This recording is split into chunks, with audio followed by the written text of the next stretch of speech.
Family थी। हम 2 भाई और एक बहन थी। मेरी माँ एक संघर्ष करने वाली औरतों में से थी। उसने अपने जीवन में बहुत कुछ परिवर्तन देखा था। मेरी माँ की शादी एक गरीब परिवार में हुई थी, लेकिन मेरे पिताजी बहुत मेहनती थे, जिसकी वजह से हमारा परिवार अच्छा खासा चल रहा था। और मेरी माँ एक सीधी सादी बहुत ही अच्छे स्वभाव की थी, लेकिन जब उनको पता चला कि उनकी बहू माँ नहीं बन सकती है, ऐसा सुन करके वह मेरी पत्नी के साथ बहुत सख्ती का व्यवहार करने लगी थी। एक दिन मैं कमरे में लेटा हुआ था और जब सुबह उठता हूँ तो देखता हूँ कि मेरी पत्नी और माँ दोनों नहीं है, घर में कोई भी नहीं है। माँ के कमरे की तरफ गया तो वहाँ भी ताला लगा हुआ था। सोच रहा था कि आखिर ये लोग कहाँ गए बिना बताए हुए मुझे। तभी मैं देखता हूँ कि सामने दरवाजा खुलता है और वहाँ से मेरी माँ और मेरी पत्नी आ रही हैं। मेरी माँ तो बहुत खुश थी, लेकिन सास बहू के व्यवहार और तेवर में जमीन आसमान का फर्क था। मेरी पत्नी जितनी परेशान थी, मेरी माँ उतनी ही खुश लग रही थी। बेटा, भगवान तुम्हें बाप बनाने वाला है। तुम जितना भगवान की धन्यवाद करोगे उतना ही कम है। मेरी माँ ने मेरे हाथ चूमकर यह बात कही थी तो मेरा दिल जोर से धड़क उठा था। मैं बहुत ज्यादा खुश हुआ, मगर मेरी पत्नी के चेहरे पर कोई खुशी के आसार दिखाई नहीं दे रहे थे। उसने तो अपना सर झुका रखा था और बहुत ही परेशान लग रही थी। मैंने अपनी पत्नी से पूछा कि ममता, क्या तुम्हें औलाद की खुशी नहीं हुई है? मेरी पत्नी जितनी परेशान थी, मेरी माँ उतनी ही खुश लग रही थी। बेटा, भगवान तुम्हें बाप बनाने वाला है। तुम जितना भगवान की धन्यवाद करोगे उतना ही कम है। मेरी माँ ने मेरे हाथ चूमकर यह बात कही थी तो मेरा दिल जोर से धड़क उठा था। मैं बहुत ज्यादा खुश हुआ, मगर मेरी पत्नी के चेहरे पर कोई खुशी के आसार दिखाई नहीं दे रहे थे। उसने तो अपना सर झुका रखा था और बहुत ही परेशान लग रही थी। मैंने अपनी पत्नी से पूछा कि ममता, क्या तुम्हें औलाद की खुशी नहीं हुई है? तो मैंने उससे सवाल किया तो वह सर झुकाकर अपने कमरे में चली गई। तो माँ कहने लगी, बहू शर्मा गई है। मगर यह तो मैं ही जानता था कि ममता शर्माने से ज्यादा परेशान लग रही थी। उसने मुझे कोई बात नहीं कही, मगर मैं उसकी आंखों को देख करके जान गया था कि ममता काफी परेशान है।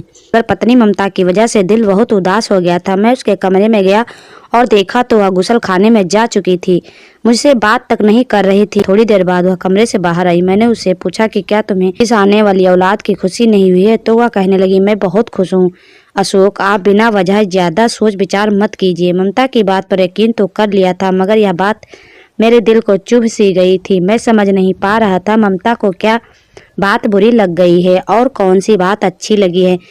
माँ ने मुझसे कहा कि बेटे, मुझे 15,000 दे दो। डॉक्टर ने मुझसे मांगा है कि तुम्हारी पत्नी को पूरे 9 महीने तक बकरे के मीट का सूप पिलाना है। तुम यह देखते ही नहीं तुम्हारी पत्नी कितनी थकी थकी रहती है, उसे खून की कमी है। जब तक यह मीट नहीं खाएगी तब तक उसके बदन में खून नहीं बनेगा। इसलिए मैं चाहती हूँ कि उसके लिए ताज़ा बकरे का मीट लेकर आऊं और उसका सूप बनाकर उसको पूरे महीने पिलाऊंगी, तभी तो उसकी औलाद भी सेहतमंद पैदा होगी। माँ तो इतनी नरम दिल नहीं थी, लेकिन अब तो माँ के तेवर ही बदल चुके थे। कहने लगी कि मैं अपनी बहू का खुद ख्याल रखा करूंगी, इसी वजह से तुम्हें फिक्र करने की जरूरत नहीं है। माँ की बातें मुझे अजीब तो लग रही थी, मगर मैं नजरअंदाज कर रहा था। खैर, उसी टाइम माँ ने मुझसे 15,000 लिए और बाजार चली गई। बाजार जाने के बाद मैं ममता से बात करने की कोशिश की, मगर ममता कुछ अजीब सा व्यवहार दिखा रही थी। शाम का टाइम था, 5 बज रहे थे जब घर के दरवाजे पर किसी के आने की आहट हुई। उस टाइम माँ अंदर दाखिल हुई थी। उन्होंने बड़ा सा काले रंग का पन्नी पकड़ा हुआ था।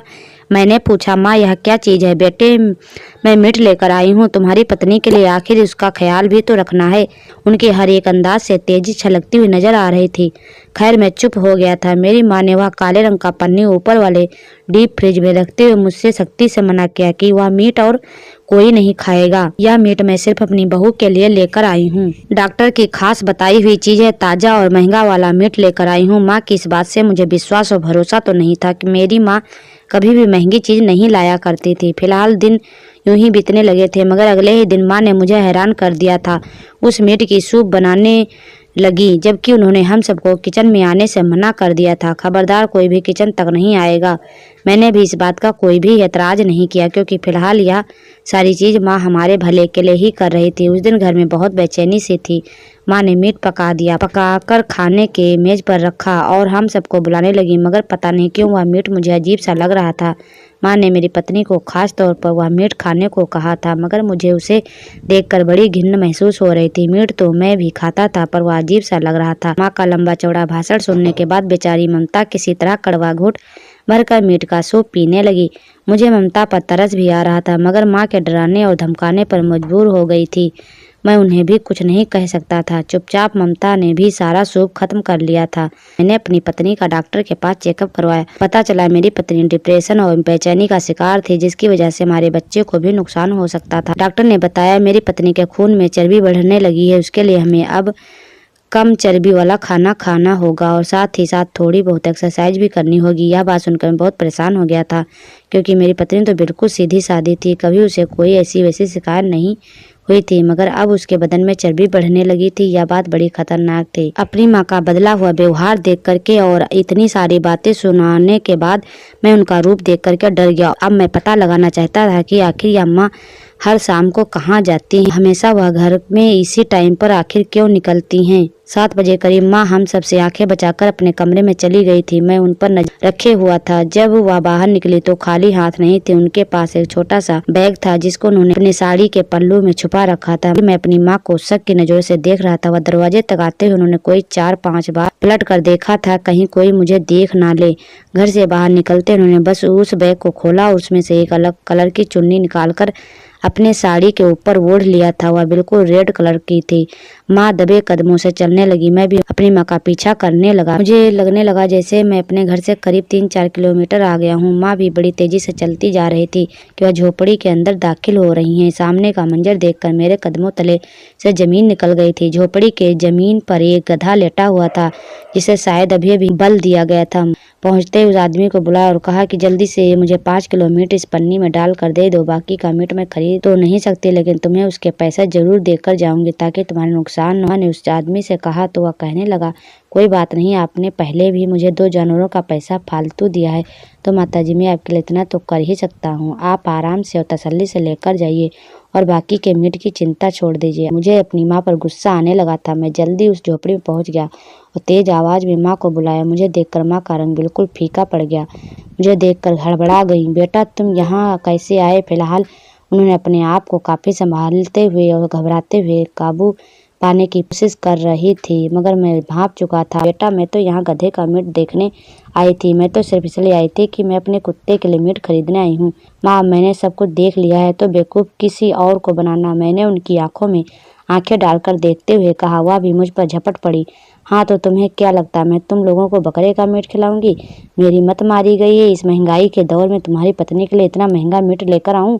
माँ की बातें सुनकर मेरा तो पारा चढ़ गया। क्या आपको भगवान से डर नहीं लगता? आपने जो भी कहा और किया उसकी उम्मीद आपसे बिल्कुल नहीं थी। मगर अजीब बात तो यह हुई कि जिस दिन हमारा बच्चा पैदा होना था उस दिन अस्पताल में मेरी माँ ने रोना धोना डाल रखा था। जब सब लोग माँ के पास पहुंचे तो वह अपना पाँव पकड़कर बैठी हुई थी। उन्हें किसी जहरीले जानवर ने काट लिया था। अस्पताल में इतना जहरीला कीड़ा कहाँ से आया जिससे मेरी माँ का पूरा पाँव नीला पड़ गया था? इतना जहर फैल गया कि मेरी माँ के पाँव को ही काटना पड़ा, वरना शायद उनकी जान चली जाती। भगवान इंसाफ करने वाला है। जो कदम बुराई के लिए चल कर गए थे, भगवान ने उन्हें सजा भी दे दी थी, मगर मेरी माँ को अभी भी अकल नहीं आई थी। वह कह रही थी यह सब तुम्हारे लापरवाही की वजह से हुआ है, जबकि मैं समझता हूँ कि भगवान का श्राप था मेरी माँ पर, क्योंकि वह एक मासूम सी जान के पीछे पड़ी हुई थी और अपने आप को न जाने वह क्यों शक्तिशाली बनाना चाहती थी, और वह मेरे पहली औलाद को खा जाना चाहती थी। और यह सब वह किसी ढोंगी बाबा के कहने पर कर रही थी, और यह सब अपने आप को शक्तिशाली बनाने के चक्कर में वह गलत रास्ते को अपना बैठी थी। मेरी माँ एक साहसी और मेहनती औरत तो थी, पर अब वह अपने आप को गलत रास्ते पर ले गई थी। मगर अगर मन की श्राप मुझे लगती तो और सजा मिलनी होती, तो मेरा बच्चा सेहतमंद क्यों पैदा होता? शायद वह अपाहिज लंगड़ा लूला पैदा होता, लेकिन मेरा बच्चा तो बहुत खूबसूरत, बहुत सेहतमंद पैदा हुआ था। भगवान की कृपा की उसने मुझे मेरे सब्र का फल दे दिया।